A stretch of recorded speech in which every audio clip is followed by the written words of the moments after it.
我叫358，雖然我已經唔係再叫358，但係你哋可以覺得我係358咁睇我呢個節目。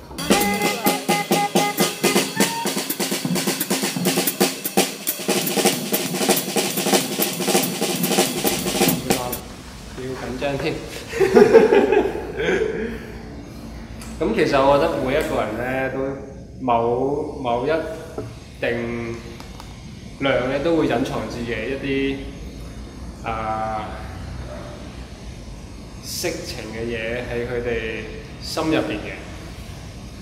咁我覺得發情今次呢個主題咧，就係可以去令到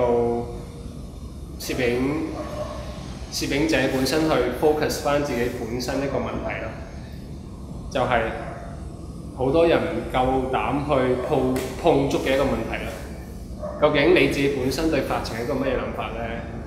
咁我今次就覺得我應該要去好直接咁去面對呢個問題，所以咧我就喺菲律賓揾咗2條女，跟住就同佢哋發生咗某啲關係。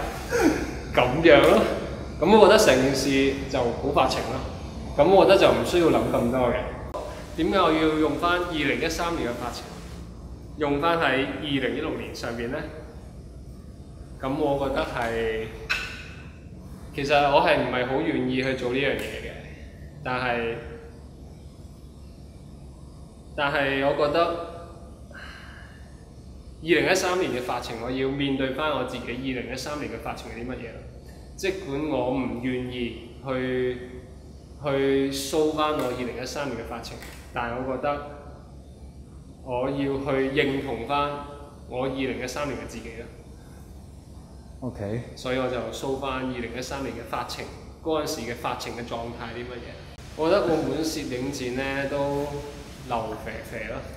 屌冇撚用嘅，啲攝影展真係，唉，搞個攝影展冇人嚟睇嘅，淨係個主辦方擺幾杯酒，擺幾杯香檳喺度，跟住咧有一班想飲香檳嘅人咧就會過嚟，就係咁樣咯。但係我覺得今次唔一樣嘅係，我哋聯結咗一班係真係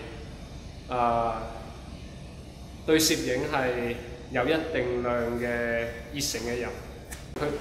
我哋今次有10個人做展覽啦，咁呢11個人佢哋都係對攝影係抱住一個好熱誠嘅態度去對待嘅，同埋係一種好認真，唔係為咗做展覽而去做展覽嘅一班人去搞呢一壇嘢咯。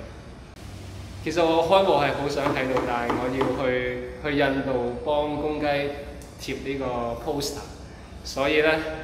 其實我後面係背負住一個好重要嘅責任，所以雖然我個人唔喺度，但係我靈魂喺度。